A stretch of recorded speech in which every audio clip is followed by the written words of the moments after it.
Hey everyone, it's Leo here from Stagedge, and today I'm very excited to be joined by Leigh Cook, who's here with us remotely via Zoom. Leigh and I have worked on multiple events over the past couple of years, and today we are here to talk about hybrid events, the kind of new format that I think we're going to all see moving forward in the future. So Leigh, thanks so much for joining me.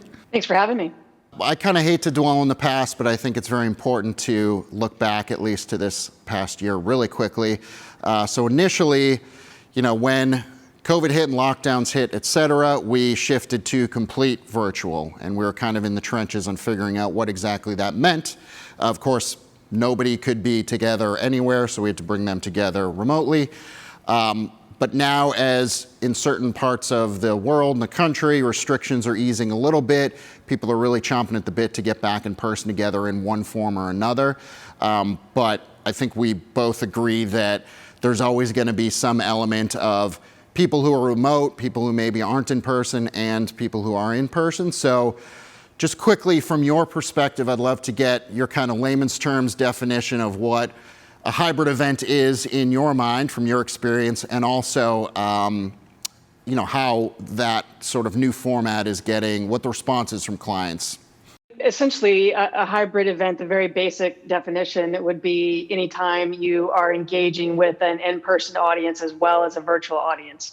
And you're right, like for a while it was virtual only after being live only, and now we're going definitely into that hybrid model. And I think that's gonna stick with us for a while, where you have the opportunity to engage both in-person attendees and virtual attendees. And there are definite benefits to being able to engage such a wide audience. So speaking of those benefits, let's look at it from both the attendee side and ultimately the client side. So let's start with attendees. What are some of the benefits in your mind from the hybrid format for events? There's attendees out there that want to attend your event or have in the past, and they're not able to either. They can't travel. They don't have the time to travel. They don't have the money to travel. They're going to save on those travel expenses and the time spent traveling, and they can view that content from their house or their office without ever leaving, their city to go to your event. So for them, it's they gain that money. Their ROI is greater because they're spending less to get that content. And nowadays that content is also available on demand. That's kind of an expected thing post event, where you get that takeaway to be able to revisit that content later on. Definite lots of benefits for those attendees out there. Yeah, and then similar benefits on the client side, right? So whereas before a lot of events were kind of one and done, now you're sitting on a whole bunch of recorded content. And of course, from my perspective, being the video guy, I always encourage clients to leverage that content. So you have that benefit of that additional content that can be used throughout the year on all your different channels. But also, I think one of the kind of benefits for our clients is reach, right? Have you seen kind of an extended reach with the hybrid format from what you've seen in the past? Yeah, for sure. Those are two definite benefits on the host side or the client side. They not only can reach double or triple amount of the attendees they have in the past, because say they've had 400 or 500 folks that have been willing to travel to wherever their conference is or meeting is for that year. Now you can have another 1,000 attendees maybe visit your event virtually. So you're doubling and tripling your attendees and your reach there, as well as the content that you spoke of. When you get the opportunity to pre-record stuff, you can, as long as it remains relevant, you can use that content over and over. I don't recommend necessarily pre-recording everything, because in order to have that engagement with both audiences, you do need a little bit of it to be live. I mean, you talk about shows now being more of a broadcast experience, right? And it's not really so much, before COVID, say before everything went virtual last year. I was doing some hybrid and some virtual, where we did everything live, but we mainly focused on the attendees in the room, right? We didn't really focus that much on the attendees virtual. They would have maybe watch parties where they would just watch all the content, but there was no engagement, no interaction. So now, with being more thoughtful about that design, we're looking at how we can engage those virtual attendees and get them more involved and engaged, so they really truly appreciate the content and the experience that they're getting virtually, just as they would as if they were an in-person attendee. So it's best of both worlds, really. Yeah, so let's drill down on that a little bit. I'd love to get your expert opinion. Just to put you on the spot, give me your ideal run a show for a hybrid event. What does it look like? A spectacular opening video that really captures everyone's attention from the get-go, and then going to a lively host MC type person that's possibly from outside your company, but just knows how to engage with those audiences and fit right into your corporate culture. Next to your keynote, and keeping things kind of short and snappy. It doesn't have to be like a TED Talk where they're super short, but you don't want to have long drawn out PowerPoints or long drawn out speeches. You want to be sure to build in breaks. Just because they're at home doesn't mean they don't need breaks. So you still need to keep things entertaining for them. And again, going back to kind of the watch party mode, I like to think of doing hybrid events as more like I'm doing an episode of SNL or I'm doing an Oscar show. So it's live in the room and happening. There might be some pre-recorded stuff that's kind of cool that made sense to pre-record that we mix in, but there's also enough live and entertaining elements to keep both audiences entertained and engaged throughout the whole thing. Yeah, exactly. And, from my perspective, similar ideas where you think about it more like, and SNL is a great example I don't bring up very often, or for me, it's, the Sunday football shows before the game starts, the pregame shows, or even a news broadcast where you have your host, you have your live content, but don't be afraid to throw to a 2 or 3 minute pre-recorded segment or an interview that you conducted. And there's so much of the content that we're traditionally used to doing in a room in a 45-minute breakout session that, maybe you can do a 2 or 3 minute profile video or, a short kind of overview video for a certain topic.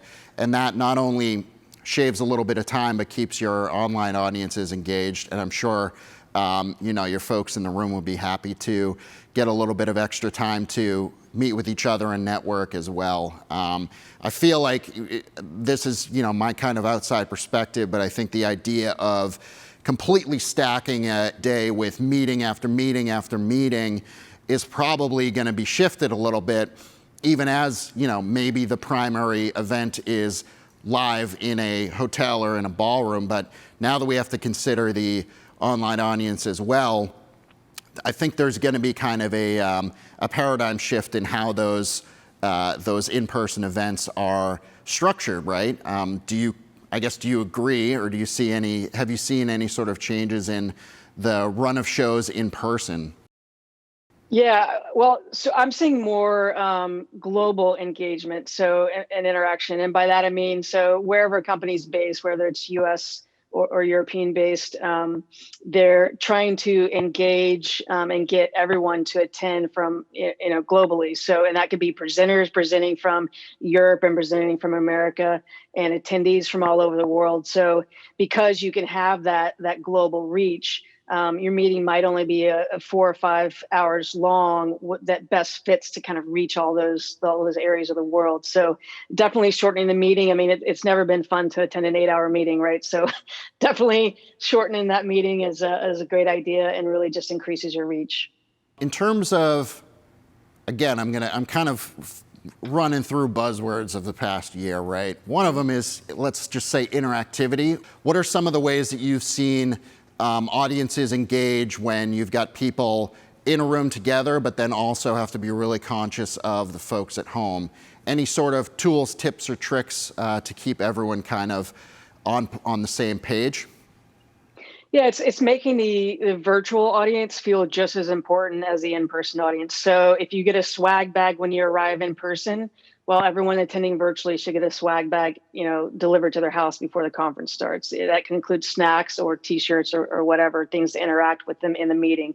Having a platform that you're presenting the content on allow for interaction like polling and Q&A and different things like that, and introducing social media feeds where you get in-person people and virtual people both commenting on the same kind of things. You could have entertainment, live entertainment that throws questions out to the virtual audience and the in-person audience. You can actually have seen bands come in and do a team building exercise where they write a song with the in-person audience and the virtual audience and then come back and play it for both. Getting pictures in advance or things that people think about the company, getting that feedback before they even set foot or before the conference starts. And you could share like one of your walk-in videos, even for the virtual attendees while they're waiting for the conference to start. Could be a blend of all these pictures and quotes from staff members that are attending and that are virtual, so they get to see a little bit of themselves and their colleagues. It's all about how to blend those two audiences and how they can interact. Yeah, absolutely. And I think one of the most important things or paradigm shifts are potentially going to be shifting a bit of the on-site schedule too, right? So dare I say, I think gone are the days of the kind of all day, full day, meeting after meeting, 50 minutes, then you got 5 minutes, then you better be in the next room for the next 5 minutes, because you have to navigate not only your folks who are in the room and in the space and probably want a little bit more time to network and meet with each other, but you've also got folks at home that maybe have other things to do throughout the day. So have you seen any shift thus far, or do you expect to see a shift in how an actual event in the room is kind of scheduled? I do. I mean, no one has ever liked attending an 8-hour meeting ever, whether in person or virtual. So I think there's, long been this trend to try to make meetings more entertaining and therefore more engaging. And nowadays you really have to consider both audiences to do that. You can't just entertain and engage with your in-person audience. You need to make sure you're doing that with your virtual audience as well. I'm going to put on my client hat now, Leigh, and ask you as the expert. So I'm looking to plan my first hybrid event. We've never done this before. That's something we hear a lot, which is justified. So what's the main consideration I should keep in mind as a client when I'm planning my first hybrid event? I think it's important with that first time client that's never done a hybrid event or they're new to hybrid events to really set the landscape and paint a picture of what it's going to be like and what you can do, the capabilities that I mean, there's just so many possibilities how you can attack and design a hybrid event for any client. And you really have to find out what are they looking to achieve, who are they looking to reach, and what are they looking to accomplish. And talk to them about how they can create that content to accomplish those goals. You might not want to have an 8-hour meeting. You might want to have that 4 or 5 hour meeting that allows you to schedule it strategically to capture attendees from all around the globe, and also to keep that meeting entertaining and engaging. Yeah, absolutely. And one of the things you mentioned is, who do you want to reach and how? And to pivot on that, a really important kind of tip of the iceberg thing we haven't mentioned yet is the online experience and the platform and the data that you want to capture, right? Mm-hmm. I mean, you need to consider from the very beginning who your audience is, where they're going to be, and what you want to know about them, right? But I guess just from your perspective as kind of the lead on these projects typically, what are some of the logistical considerations that maybe have shifted over the past 12 months that clients should consider in terms of timelines, budgets, and sort of what goes into a hybrid event versus what they might be used to? Here's a few misconceptions I'll throw out there. Some clients think it's going to be cheaper and they don't need to plan as much. Opposite's actually true. It's because there are so many ways you can do things now with attacking a hybrid solution. You need that planning. You need that time to figure out what are you trying to achieve? How do you want to go about it? You need that time to be able to lay out the landscape and set expectations for that client, explain, what the different platforms can do, find that best solution for them. It's also not necessarily going to be cheaper, but hey, you may reach, triple the audience. So it's not necessarily going to lower your ROI. It may definitely, increase your ROI because you're reaching more people. Yeah, exactly. I mean, it's in many ways 2 events instead of 1. And that can be a little daunting, but also, to your point, you may reach 10x who you normally reach, right? We've seen case studies where people have been able to reach, multiples of what they're used to with just an in-person event. So the ROI is there if you plan accordingly. Yeah, I know you kind of wanted me to touch on data though too. So let me touch on that for a second. So, in the olden days where events were just live, you did things, you put little chips in people's attendee badges and you tracked them where they went. So you knew when they were in the general session and for how long. And that was a little spendy for every meeting out there, but people started to do that to try to get that ROI on their event, right? How many people are in a certain room, which breakouts are more popular. And the best way to do that was to track attendees' movements around an event. Well, guess what? It's even easier to do that online on a platform. You can track how much time they spend in a breakout, where they go on that website and what they're looking at. And that really gives you so much more data. And that's a huge benefit in hybrid events right now. Yeah, absolutely. And then that helps inform your next event. Sure does. And then also the kind of follow-up survey is kind of was a classic way of at least getting feedback. And even now when you are integrating the entire audience experience from the beginning online at the same spot, by that I mean you've captured all of their contact info and their data up front. We've found that it's tended to be a little easier to get those survey results rather than sending out an email a month after an in-person event and hoping that people will get back to you. You can keep them engaged a lot longer.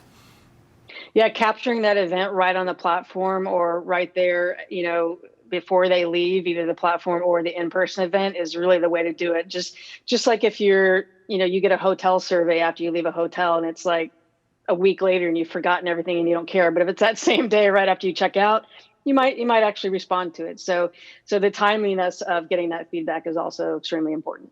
What's one thing that sticks out from a hybrid event that you look back and go, I would have never imagined we would have done this prior to this kind of colossal shift in our industry? For me specifically, it's doing virtual 3D sets, like filming pre-recorded content in a green screen studio and being able to digitize in, flanking screens and a whole stage setup and the lighting effects for that. So being able to take what I have done in live events and kind of blend in kind of some cinematography and what the film industry has been doing, that has been fantastic. I love every time I get to learn new technology or use new technology, and it just makes things bigger and better in my opinion. Yeah, absolutely. Couldn't agree more on that one. I've been nerding out over the VR and AR sets and virtual design throughout all of that. All right, so to wrap up, I would love your outlook on your thoughts on the future. Let's just condense it to the next 12 months. I think I know the answer, but are hybrid events here to stay? They sure are. They're not going away. Hybrid events are the future. I mean, that's just it. That's where we're at. Not everyone's even doing in-person events or hybrid events right now. Some people are remaining completely virtual. Not everyone's back in the offices now. And just as I think working from home and working in the office is going to be the normal going forward, hybrid events are here to stay, and that's the new normal, basically. Absolutely. All right, Leigh, thank you so much for your time. It's been great chatting with you, and I'm sure we'll be in touch on the next project pretty soon. Thank you.